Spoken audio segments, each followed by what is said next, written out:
7 তারিখ 11 মার্চ 2000 তুলি নেই রে দেওয়ার হাত তুলি নেই এমএলএ পার্টি কি একা দেওয়ার হাত তুলি নেই আর এই দাগে ভাষা দিয়ে উঠে রাখুন রে এমএলএ পার্টি কি আর এই দেখুন এমএলএ পার্টি কি পার্টি করি হোক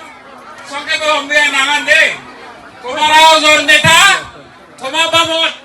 বালিদিহাম গরিবি বাতে একটা নেতা ডক্টর খানতে সঙ্গে বেহম ছোটকা দে এমনি হবে ডক্টর খানতে কি তুমি আমাদের জয় দে ডক্টর খানতে কি আহা বেকুনে বার এই একে তো আরো কাজ নিবা কথা বলবে ডক্টর খানতে কি আরো এই তুন কে দেয়া হন্দাই বলবে ডক্টর খানতে কি পাতর দূর ব্যক্ত করে নাচ গান হাকে না এবো আমার একটা হাকে না নাজি বাকি আমার একটা শুনিও নাজি বাকি গীত দিয়ে গুনে গীত দে বাকি একটা তো জোর ধরে টাকা ধরে ব্যাক খুলে সংগ্রহ হইও দে এমএলএ পার্টি কি ব্যাক খুলে হইও এমএলএ পার্টি কি এমএলএ পার্টি কি পুতান্তে কি পুতান্তে কি পুতান্তে কি ধন্যবাদ তাই কিনে মই সেবারে দি প্রভামে দামরে কুলমালা লইছ এই সম্মান ব্যাগ খুলে কাঁপে পানি হরি না হইতো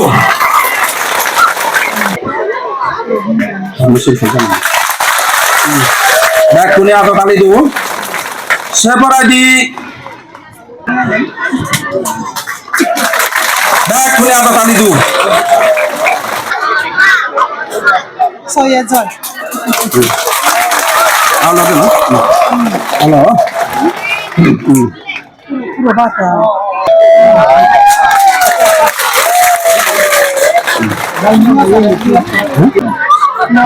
하나니 lang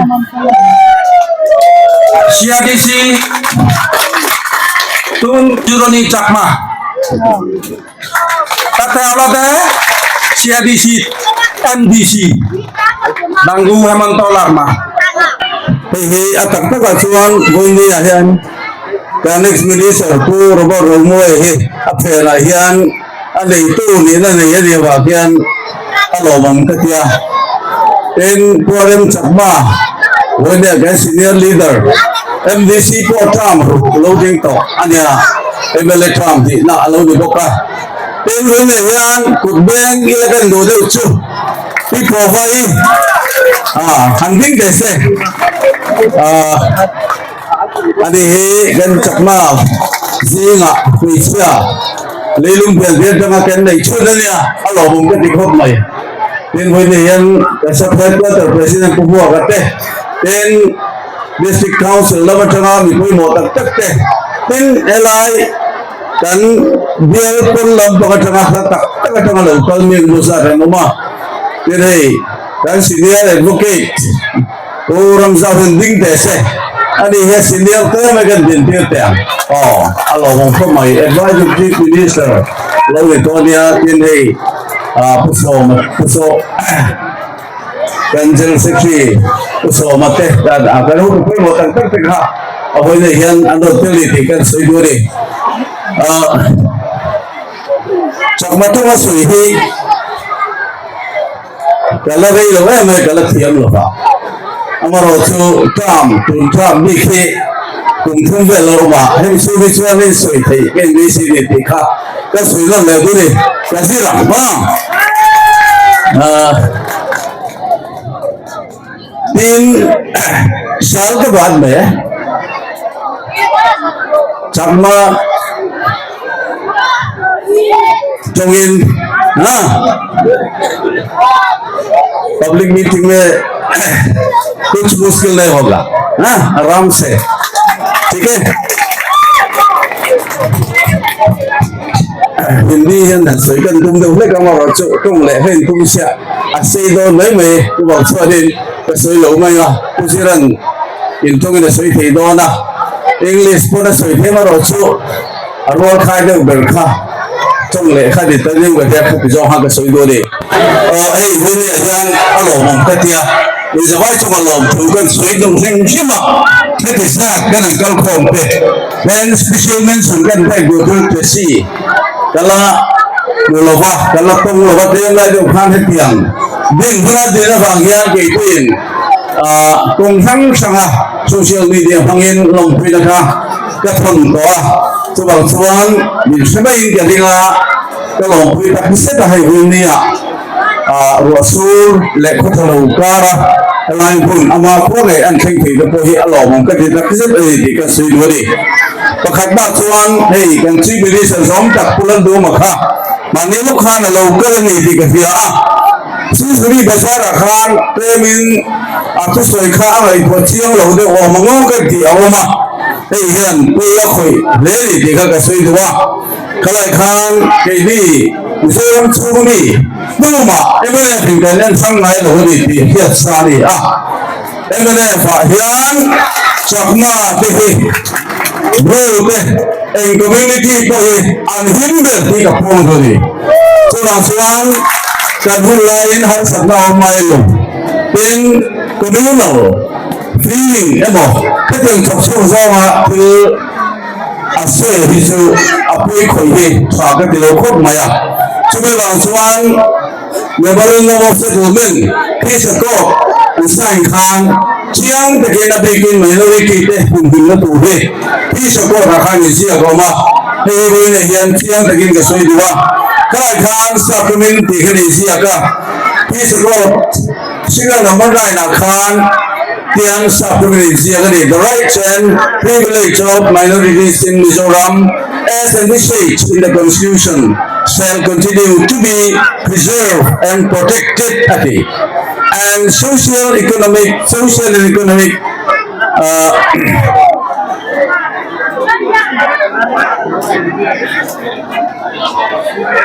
privilege shall be ensured. This is the thing. To be honest, to MNF le India Sarkar yan minority ati na turatan yan Ziaking member na settlement na adani dihi bolle ka CM zone tak thi yan apelo hipoi ke tia chuan hetia nan tong tong ban la hi bolle yan onko lo sel ti ka du khop maya Mizoram chowa ma emele pingan em sanglo dihi ka puang doli chuan lo thabo ro ke ka soi doli chu Then là đang lấy chuan helai ở khu cái sợi tỏa 2026 next year yang seriously yang Biju festival state level yang nila acha ka tikok maya thati song ban tharang in 2026 state level Biju festival इधर में बनाएगा हाँ शील सिटी में ठीक है आप खुश हैं हम भी आएगा हमारे यहाँ में भी आएगा हाँ सब इधर में बिजू फेस्टिवल भी आनी चाहिए हाँ ठीक है और रास्ता तो इतना खराब है सबसे रास्ता खराब तो हमारे रामपा पुलिस में है से सीएससी रास्ता तो इतना खराब है सबसे खराब है उस समय एक हमारा पीडब्ल्यूडी मिनिस्टर आने के टाइम में ऐसा बोलता है जेपीएम कैंडिडेट वोट नहीं होने से ये तो कैंसिल करेगा बोला ना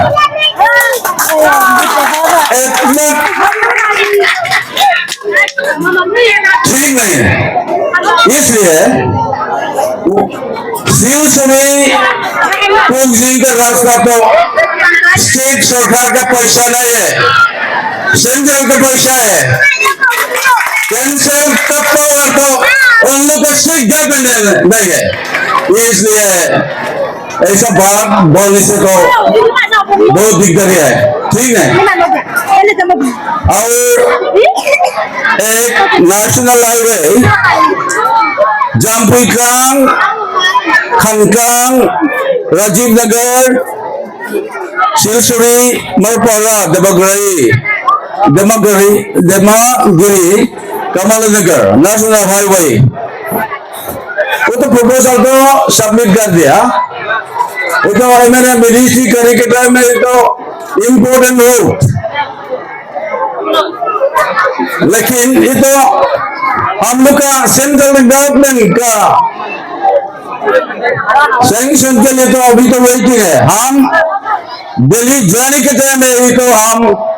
प्रेशर एडमिशन देगा। हाँ, ये तो बहुत इम्पोर्टेंट नेशनल हाईवे।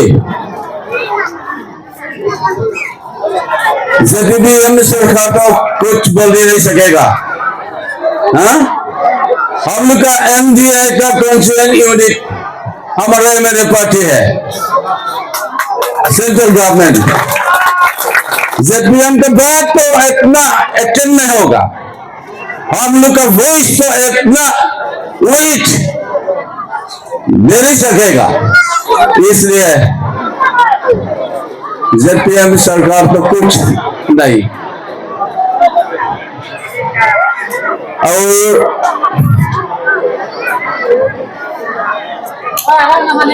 हेल्थ बिजो तो सही में गो सिलसुरी चौपन ले लो है दब कॉन्स्टिट्यूएंसी आते टेन माबे डिस्ट्रिक्ट चौपन ले लो मुंसंग संगा कजुल लाइन नाव ने तो रंची को ओमलविन क्लिनिक ओम थे तो तम तक ओमनी थी कर सिया चुमा से गंदिन दे वका हेलो कर गंदा हेल पर गंदा आइन सका तो गंदा तीन चुमाई से ले लो दब दो अठोरा गंदन टूटे तीन चुबा का चिसन गंदे से टूटते गंदा में का मसला बोले चुआन खान संजों का ZPM ना सरकार वाले अगेंस्ट से लगे नहीं कुछ संतोष चुआन अच्छा लोग चुआन बोले यान खान संजों का बोले तने मन ले हाय दोन सिलसुरी ना थे चु हेला जन को कोई मोटक में नहीं चुआन तुम करुण कल तो सिलसुरी यान तो निशान पोंदु यान इल्लो सेकंड बरसो डॉक्टर जो सेलो नर्स पोनो मलो हेलो कर पोनो मलो तो सरकार यान ती हेलो चुआन के माहियान हेलाई बोला kan kinga ni चुआन एक दिगम जों पुइन kan फुल तंग पुइन हेलो कर ही kan दादोना पेन sub centre health and wellness centre अम्मा कलो दातों खान आप ब्रेक थे मिलेंगे न तुम ही तो न तुरंत आर्यन तुम कसम दौर देखा इन लोगों के दुनी हम लोग को सबसे सीनियर मोस्ट 30 years 6 terms MLA मिनिस्टर हम लोग के लिए तो मुश्किल नहीं होगा, ठीक है। दूसरा MLA कैंडिडेट के लिए तो थोड़ा मुश्किल होगा, हम लोग के लिए तो मुश्किल नहीं होगा। पहला में हमारा इनिशिएटिव कोई विलेज में है ना, इसलिए हम लोग के लिए तो मुश्किल कुछ नहीं होगा, आराम से रखेगा आपका लिए। हम तो काम इतना सकेगा इतना करेगा, ठीक है, कुछ मुश्किल नहीं होगा। सिलसिले में नागा में हिंदुक में मगरब में बड़ा बड़ा विलेज में कुछ रेस्ट हाउस भी नहीं है, रेस्ट हाउस देगा, इतना मुश्किल काम नहीं है, बिल्कुल देगा, ठीक है, खुशी है, ठीक है। और इलेक्ट्रिक कनेक्शन तो कुछ विलेज में नहीं है, बहुत तकलीफ है, ये भी ठीक नहीं है, ये भी हम लोग का agenda cái thì chủ khối một tắc mày chủ với này electric in election lâu nó khoa anh cái bỏ đi lâu mà đi thế cái cái ngay coi mòn xíu xíu đi hiện in lô sợi phố chú thiếu hậu tê lòng ama rồi chú phân nó trong đó thì thầy mấy cái này mới lấy mà xả polo đi draw xài lầu khan thầy top xóa tụi trăm xóa thì anh tụi mấy anh bảy anh mà quay ra lầu sợi phố chú cái hanging bridge khan đi cái này kalau polo tụi nó hanging bridge có gì thì họ khi nó gì đó thì cái suy thì họ cái phong tiền hay thì tôi một tắc mấy tụi hiện thấm bục xí lầu anh đi đang lấy chuan nó soi đồ chú mà mình district nữa cái nó ba mà mình district nữa cái nó ba mà mình district here India là mà aspirational district giờ là số là bằng mà lấy ăn khăn chua gì ngài hiền mà mình district cái lâu tới về ta aspirational district bằng hiền development tam tất cả các khu đó này thì cái phương thôi đi hey với này cái này mới giống đặc thế thế district chua mi tôi đã bảo rồi thế này tôi chưa là cái gì cả đâu mà cái thế này thì anh làm chuyện đó chứ tuần trăm đâu ta khang mà bị ta hiền cái này sở khang liên quan hospital này chalo ba cái bằng mấy này à cái tôi chưa là với này cái này mới này cái kala ilah dia mau tôi chưa mà bị district hospital cái kala achele maya sakshada ngai kan tia yani mele zom ta gen thei to bin chan ala boka ta chwa Mizoram sarkar sum melo aspirational district ani nang khan mamit district hospital sakna dian chen duai sangal is a sarir sum kuwa power finance corporation tagin kan soi chuaka tu hian kan hong fel ret to kan kam chung kan ati thei bi ka soi do ni in chu mai chu de ba sub center tam tak le water tam tak ma me district a hian MNF sarkar ka ta chunga ge sa school building tam tak se sarkar sum ne lo cái school tam tak ki với này nó bên này thì có xây đua chứ bằng xuân ati thế này thì he với này cái phát triển cái đua cái sarkar anti thế lo poin MNF chuan cái anti thế này thì he cái phát triển đua là chỗ này chỗ cái sợi dây tổ lo vang á đây bên này cái sợi tổ nấu bên nó vàng in cái đồ to ra đến cái he cái meeting gió về lệ kan ho le chal ngai do na nak tu zi na daria ta when they can closing function ang hi re ka kan ne nga nak tu ven ka dar nia yes phai le nga kan nei le do na chu me bang chuan helai phla kan riat man do lo va mar chu ben cha mas sa ba helai abik ta hin su suri te na va te mar no te pui duk te le be ka be ki te rencana kalau rangkole tura kangaya in zabayin wenayan cibarikan buk tharle cewa heti zat kalau ka khawangin lom tu ka soya wenayan in khan lom tu November ni sole pangatahian helai dia la MLA lawlichin kana walin khwa sai lo sulu tam tak thiếu tam tak ati to oma ati zo man lo ama chop tam tak om boka chung te chu sung zum angai do na tin chu ba ka phatar tam tak lak tu helai biara awni ti chen when hian thei top chen chan kala do na min ringam ulati oi ka soitel do ni chu ba chuan hai in khalom pura hian in vote khudakha kachin chiana thara sar arsia lo chutau toren when yan kan ngerin kan som tu ni kalome